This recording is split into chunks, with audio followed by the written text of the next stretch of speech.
Tem uns lugares que são muito emocionantes, porque é quando a gente pode dizer, aqui eu tenho certeza que São Paulo pisou nessas pedras. E posso imaginar que São João também, que veio mais tarde, e talvez Nossa Senhora. No especial de hoje a gente vai entender afinal o que ou quem eram as feras que Paulo enfrentou aqui em Éfeso. A gente vai visitar as ruínas da cidade, as pedras por onde São Paulo pisou e os lugares onde ele pregou. E no fim, bem, você vai conhecer a história do dia em que o apóstolo Paulo enfrentou um leão e por causa de uma amizade com ele, se salvou da morte.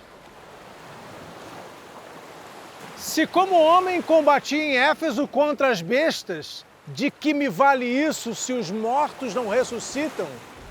Não se enganem, as más conversações corrompem os bons costumes. Mas alguém dirá, como ressuscitarão os mortos e com que corpos virão? Insensato!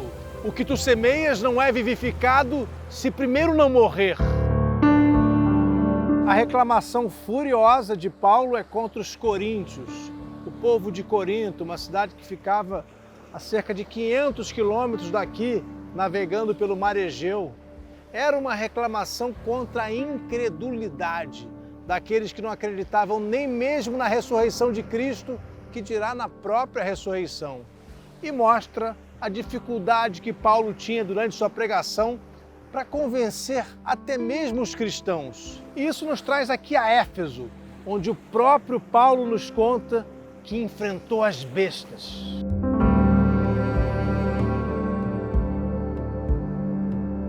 A gente está voltando agora para o ano 50 depois de Cristo, aproximadamente, quando o apóstolo Paulo veio aqui pela primeira vez. Ele só pregou numa sinagoga que existia por aqui e foi embora. Mas o que é importante notar é que logo depois que Paulo saiu, veio para cá um certo Apolo, que era um cristão muito conhecido naquele tempo, um pregador importante, que veio pregar em Éfeso e fez muitos seguidores por aqui. A gente não tem muita notícia desse Apolo, não tem muita coisa escrita sobre ele, mas é importante perceber que os discípulos de Paulo criticavam Apolo, dizendo que a pregação dele era incompleta, porque ele ensinava apenas o ritual de batismo por arrependimento, exatamente como era feito por João Batista. Enquanto São Paulo, naquela época apenas o apóstolo Paulo, já tinha desenvolvido uma liturgia muito mais complexa. Éfeso se tornou uma cidade importantíssima para o Império Romano por causa da localização estratégica.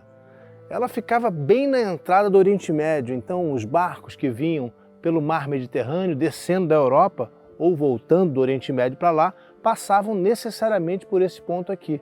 Era uma cidade portuária.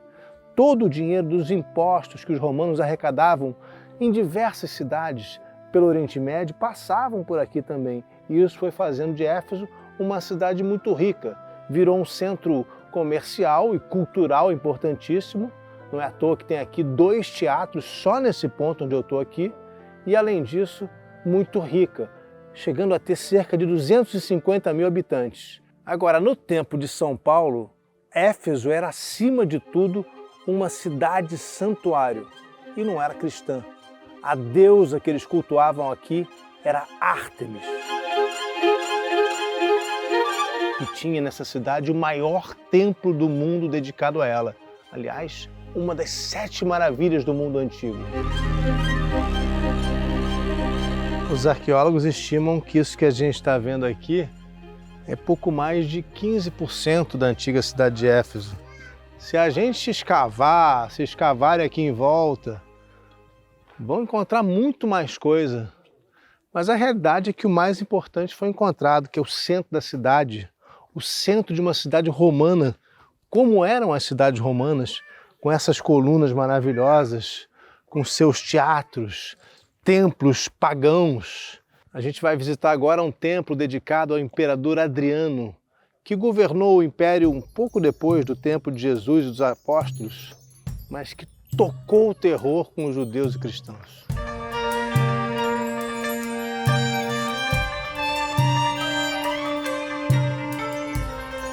Eu parei aqui diante de uma das maravilhas aqui de Éfeso, uma das obras mais bonitas, muito detalhada, com esculturas riquíssimas.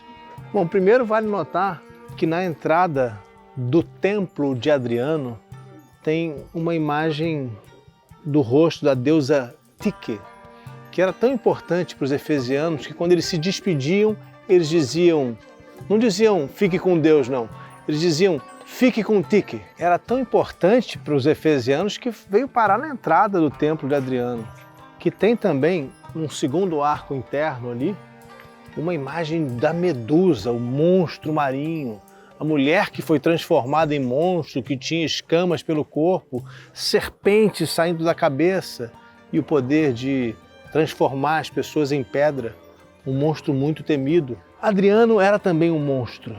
Adriano enfrentou os judeus, a revolta judaica de Bar Koba, que aconteceu entre os anos de 132 e 136 depois de Cristo, e matou aproximadamente 680 mil judeus. Foi uma revolta tão grande que foi praticamente o fim da tentativa dos judeus de lutarem contra a opressão do Império Romano, e isso aumentou em muito a diáspora judaica. Uma revolta parecida, que teve uma consequência ainda pior, aconteceu no ano 70, quando foi a destruição do Templo de Jerusalém, a destruição de Jerusalém como um todo. Flávio Josefo, historiador, estima em mais de 1 milhão de mortos naquela revolta, na época liderados os romanos pelo general Tito, que era filho do imperador Vespasiano. Adriano, 60 anos depois, reprimiu mais uma revolta judaica, novamente de forma muito violenta. E aqui em Éfeso, um templo dedicado a ele. Você já se perguntou como foi cada momento da vida de Maria? Bom, agora você pode mergulhar numa jornada de fé, história e tradição junto comigo. Subir todos os degraus que nos levam a conhecer melhor a Mãe de Jesus Cristo. No curso Maria, a história da Mãe de Jesus, a gente vai explorar os mistérios da vida de Nossa Senhora, sua coragem, o sim que ela disse, sua devoção e seu papel fundamental para mudar a história da humanidade. É só apontar a câmera do celular para esse QR Code aqui na tela, ou então você vai direto no link que está aqui embaixo na descrição do vídeo. Eu espero você na sala de aula.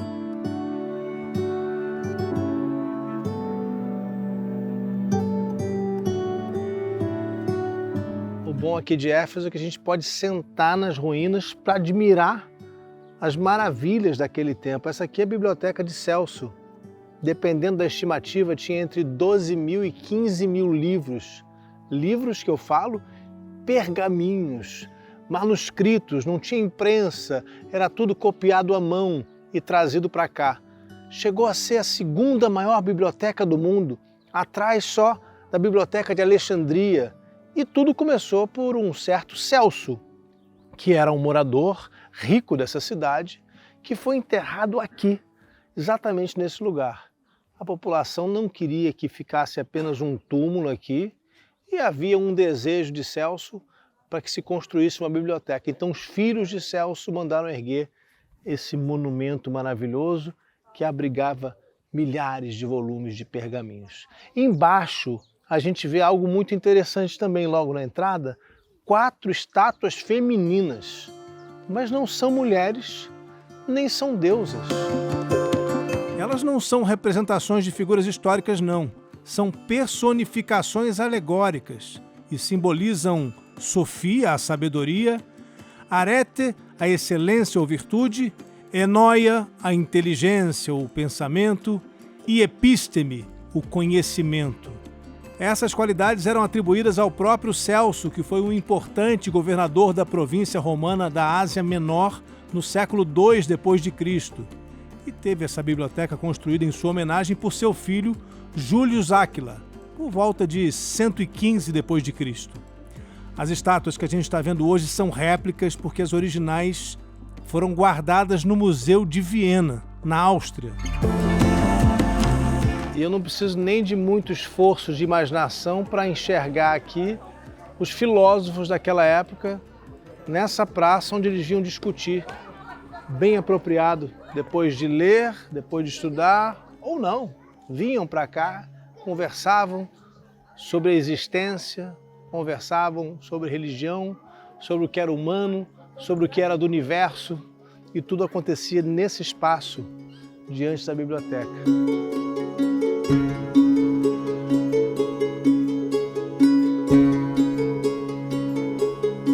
Essa estrutura que a gente está vendo aqui atrás é muito importante para a nossa história, porque é um altar dedicado à deusa Ártemis, que era a razão desse lugar ser conhecido como cidade-santuário.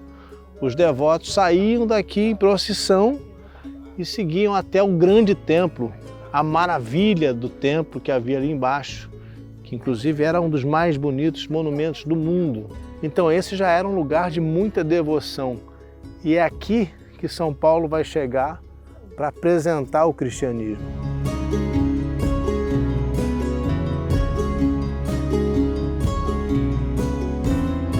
E finalmente a gente chega a uma das 7 maravilhas do mundo antigo, o Templo de Ártemis, com mais de 100 metros de profundidade, 50 de largura, colunas com 18 metros, um templo magnífico, esculturas de Ártemis em ouro, tesouros, imensos tesouros, uma arquitetura monumental.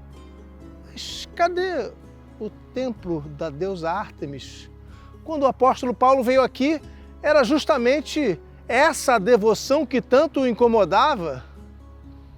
Não existe mais devoção a Ártemis e não tem mais templo também, ele foi completamente destruído quando os godos passaram por aqui no ano 262 depois de Cristo.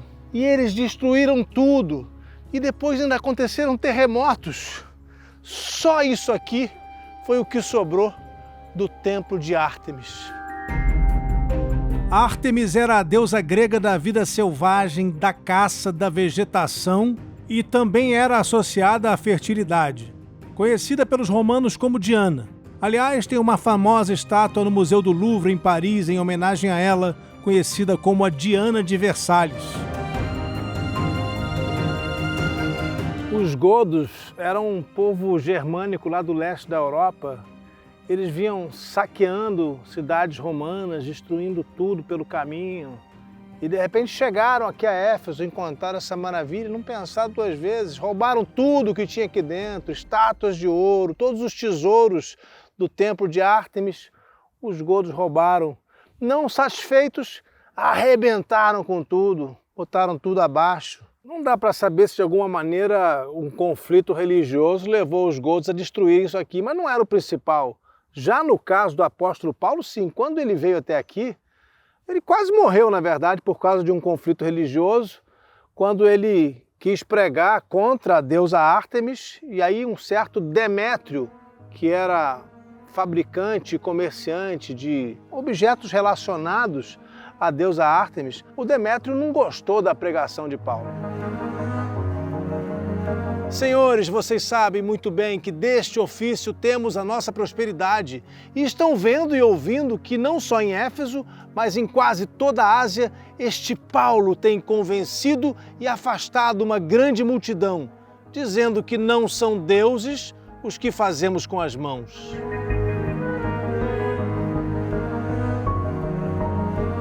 É interessante perceber que Paulo se comporta aqui como um judeu praticamente, e ele não deixou de ser um judeu ainda, continua sendo judeu mesmo sendo um seguidor de Cristo, mesmo iniciando o cristianismo. Ele se comporta como um judeu quando ele critica a confecção de estátuas. E Paulo aproveita para usar também o argumento de que ricos e poderosos estão manipulando o povo, e de que a religião pagã só existe por conta dessa manipulação. É uma maneira que ele encontra também para ganhar novos adeptos.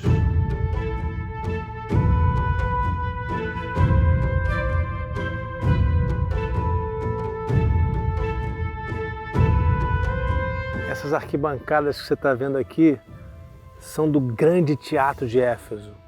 Comportavam aproximadamente 25.000 pessoas, com uma acústica perfeita, o som viajava por todo o teatro.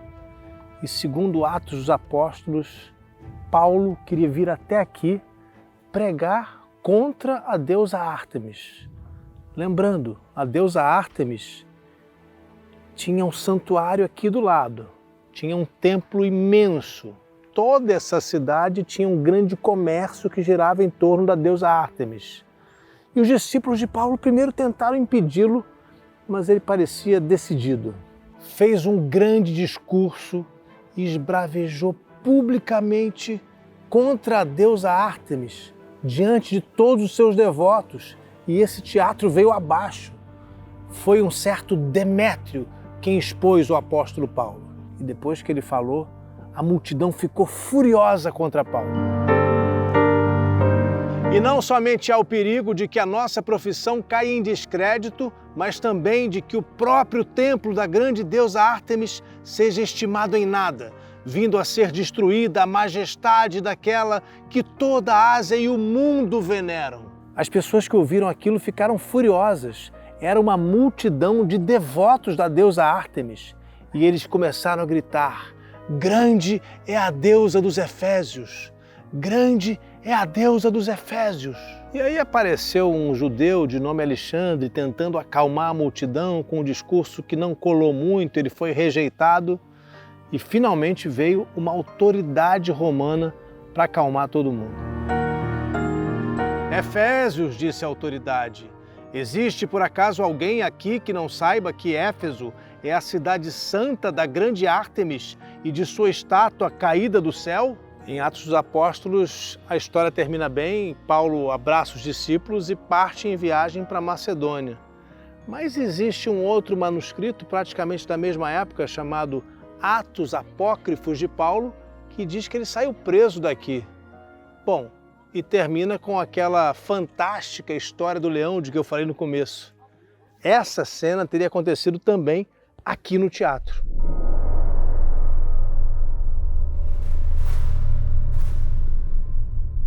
Conforme nos diz Atos Apócrifos de Paulo, o apóstolo teria convertido à fé cristã a mulher do procônsul Jerônimo, que se chamava Artemila. Mas ao fazer essa conversão, Paulo teria exigido que os dois mantivessem o celibato. E se a gente acompanha a pregação de Paulo, isso até que faz sentido mesmo. Só que esse pedido absurdo deixou irritado o procônsul Jerônimo, que mandou prender Paulo. E aí, na véspera da execução de Paulo, Artemila foi visitá-lo na cadeia, mas milagrosamente os dois saíram e foram para a beira do mar, onde Paulo batizou Artemila e depois salvou a mulher de um afogamento. Ele voltou à prisão e no dia seguinte foi jogado na arena com um leão que parecia um gigante. Mas o leão se curvou diante de Paulo e o cumprimentou como se os dois fossem irmãos. Depois disso, o manuscrito conta que os dois foram soltos. É claramente uma fábula e tem inspiração numa história conhecida naquela época de Andrócles e o leão, uma ficção em que Andrócles tira um espinho da pata do leão. Depois os dois são jogados numa arena romana, se encontram ali por acaso, e o leão decide não matar Andrócles, exatamente como nos contam que aconteceu com São Paulo.